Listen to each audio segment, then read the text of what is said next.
할렐루야. 오늘도 우리에게 귀한 생명 주시고 또 복된 하루의 시작을 허락하신 살아계신 주님께 귀한 영광과 감사를 올려드립니다. 월요일 아침입니다. 계속되는 아침 말씀 묵상 이어가도록 하겠습니다. 오늘 본문은 예레미야 7장 29절에서 8장 3절까지 7장 29절에서 8장 3절까지의 말씀을 통해서 오늘 이 아침에 우리에게 주시는 말씀의 은혜 나누도록 하겠습니다. 하나님을 버리고 우상을 섬기고 또 자녀를 헛된 우상에게 제물로 드렸던 그러한 유다 백성의 모습을 보신 하나님께서 그 진노를 이제 쏟아 부으시고 그곳에서 우상을 섬기고 제사하던 그곳에서 끔찍하게 살육을 당하게 하겠다. 이제 그러한 선언을 오늘 말씀하십니다. 하나님은 우리의 죄악을 모르시는 분이 아니죠. 늘 지켜보시고 그리고 또 인내하시고 돌아오기를 기다리시는 분입니다. 오늘 본문 말씀을 통해서 다시 한번 하나님의 백성으로서 사는 그 삶이 어떠한 삶인지를 우리가 깨닫고 하나님께 버림받은 이러한 유다 백성의 삶을 우리가 다시 한번 바라보면서 그것이 얼마나 우리에게 불행한 일이고 그리고 무서운 일인지를 다시 한번 깨달아 하나님 앞에 정결한 그러한 삶을 살기로 다짐하는 이 시간이 되기를 원합니다. 자, 그러면 이제 오늘 본문 29절부터 한 절씩 우리가 살펴보도록 하겠습니다. 지난 시간에서 우리가 살펴봤지만 조상 대대로 여호와께 불순종하고 그리고 그들의 조상보다 더 심각한 죄악에 빠진 이 유다 백성의 현실적인 상황을 우리 지난 시간에 고발하면서 오늘도 그러한 유다 백성의 죄악을 낱낱이 지적을 하는데 예레미야는 이러한 유다 백성에게 애곡과 슬픔의 표시로 머리털을 밀고 영적 음행의 자리인 벌거벗은 산들 위에서 통곡하라 그렇게 말하고 있습니다. 하나님께서 진노 중에 그들의 세대를 끊어버리실 것이기 때문에 그렇다라고 말하고 있습니다. 29절 말씀입니다. 29절에 보니까 너의 머리털을 베어버리고 벗은 산 위에서 통곡할지어다. 여호와께서 그 노하신 바 이 세대를 끊어버리셨음이라 그렇게 말하고 있습니다.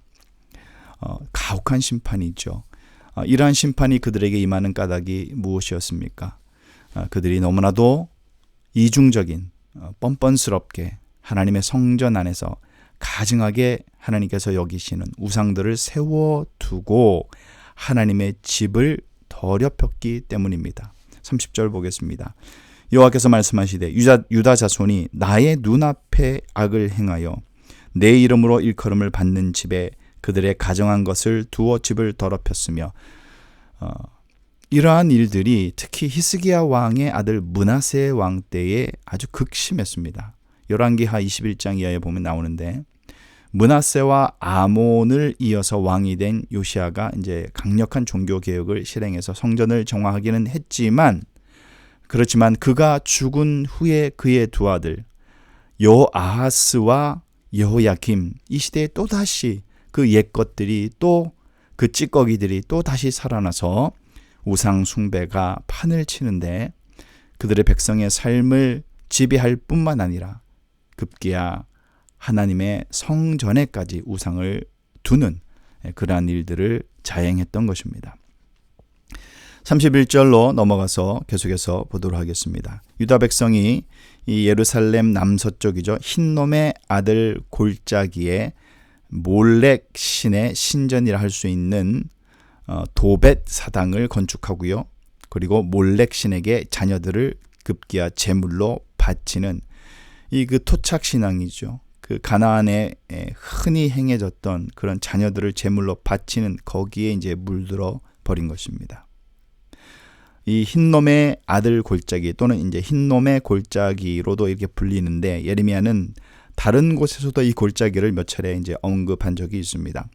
유다 백성은 아마도 이 이방 종교의 인신 제사 풍습을 하나님 이 여호와 신앙 안에 접목을 시켜서 도입함으로써 일종의 혼합 종교 현상에 빠져 들어간 것입니다. 아주 극을 달린 것이죠. 그렇지만 여호와께서는 단연코 그들에게 인신제사를 명한 적이 없었고 그리고 생각하신 적도 없었다라고 그렇게 말씀하고 있죠. 31절 보겠습니다. 흰놈의 아들 골짜기에 도벳사당을 건축하고 그들의 자녀들을 불에 살랐나니 내가 명령하지 아니하였고 내 마음에 생각하지도 아니한 일이니라. 유다 백성은 처음 난 아들을 하나님께 돌려야 한다라는 그 말씀에 근거해서 출애굽기 3장 2절에 나오죠. 그거를 인신제사로 변질시켜버린 것입니다. 그리고 그것이 정당한 신앙 행동이라고 그들은 여겼던 것이죠. 그런데 그 말씀이 결코 인신제사를 명하는 규정이 아님에도 불구하고 오히려 하나님께서는 이러한 인신제사를 엄격하게 금지하는 율법까지 주신 분입니다. 그렇지만 그들에게는 그러한 금지 규정들이 아무 소용이 없었죠. 아하스 왕이나 그 다음에 므낫세 왕 때 이미 인신제사가 널리 행해졌다라고 열왕기하 16장에 보면 나와 있습니다. 요시야 왕의 종교개혁이나 그 다음에 여호와김 당시 종교적인 그 상황을 봐도 이 도벳 사당에서 인신제사 풍습이 계속해서 잔재가 남아 있었다는 것을 우리가 기록을 통해서 볼 수가 있습니다. 그들이 이처럼 인신제사 금지 규정을 어겼기 때문에 이제는 그곳이 도벳이나 흰놈의 아들 골짜기라 불리지 않고 이제는 죽임의 골짜기라 불릴 것이라고 그렇게 말씀하는 것이죠. 그리고 사람들이 더 이상 매장할 데가 없을 때까지 도벳에 와서 시체를 매장할 것이다 라고 32절에 말씀합니다. 그러므로 여호와께서 말씀하시니라 날이 이르면 이곳을 도벳이라 하거나 흰놈의 아들의 골짜기라 말하지 아니하고 죽임의 골짜기라 말하리니 이는 도벳에 자리가 없을 만큼 매장했기 때문이니라. 얼마나 인신제사가 행해졌는지 그들의 죄악이 극에 달했는지를 바라볼 수가 있는 것입니다.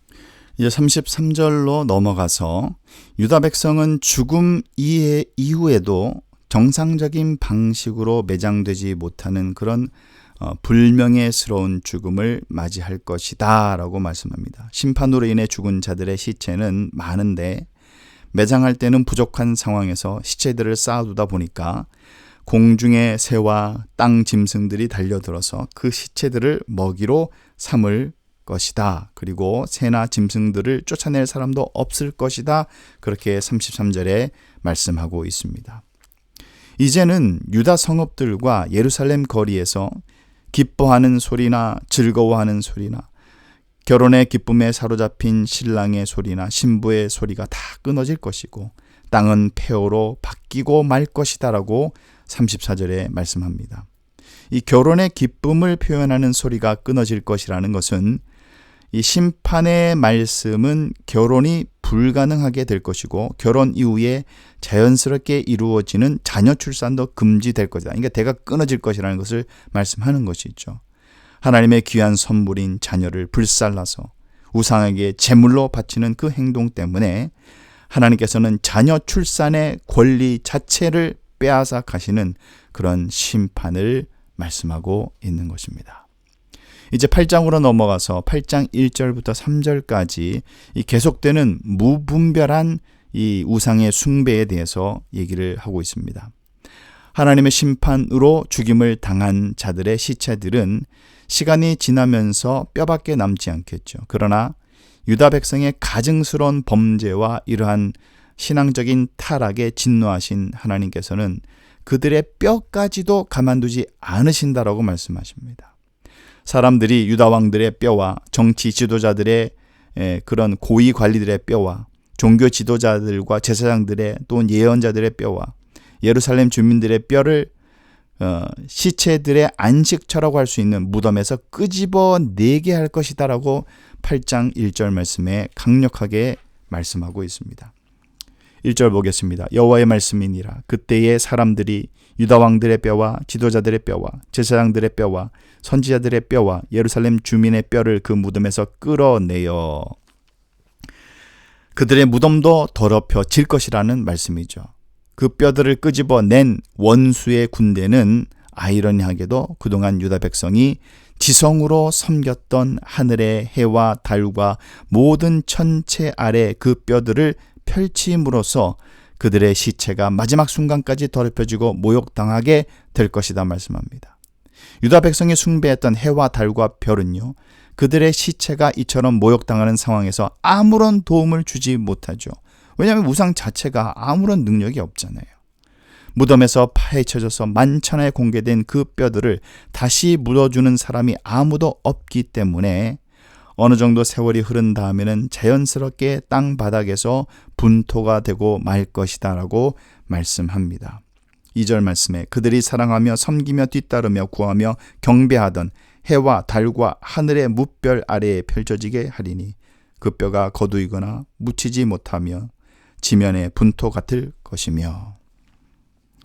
그렇다면 하나님께서 유다 백성에게 이렇게 가혹한 심판을 행하시는 이유가 무엇이겠습니까? 우리 지난 시간에서도 계속해서 살폈습니다만 우상 숭배입니다. 그들이 해와 달과 별들의 이런 천체를 숭배하는 관습에도 깊이 빠져 있었기 때문에 아주 그냥 우상은 다 섬기고, 그들은 그러한 해와 달과 별과 이런 것들을 좋아하고 노예처럼 섬기고 뒤쫓아다니고 그것들의 뜻을 물으면서 열심히 예배하고 경배하기까지 했다라고 말씀하고 있습니다. 이러한 천체 숭배죠.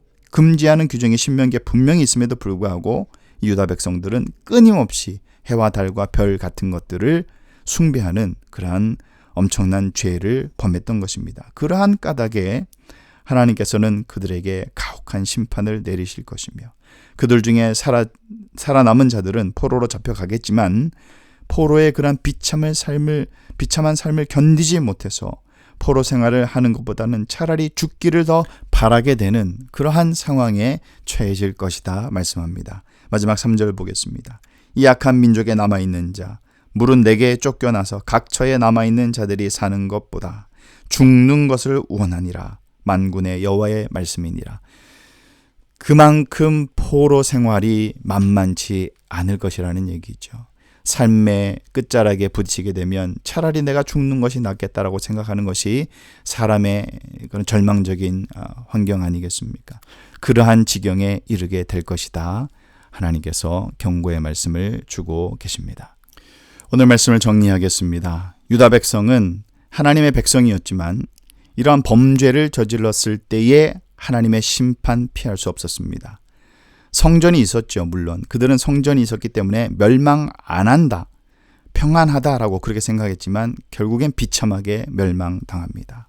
그 땅에서 쫓겨나고 나라 빼앗기고 포로로 끌려가는, 우리는 예수님을 믿는 구원받은 그런 백성이고 또 예수님께서 우리에게 구원자가 되심을 믿지만 우리의 믿음이 행함이 없는 죽음 믿음이라면 우리는 속히 하나님 앞에 엎드려서 회개하고 말씀에 순종하는 그런 성도가 되어야겠습니다.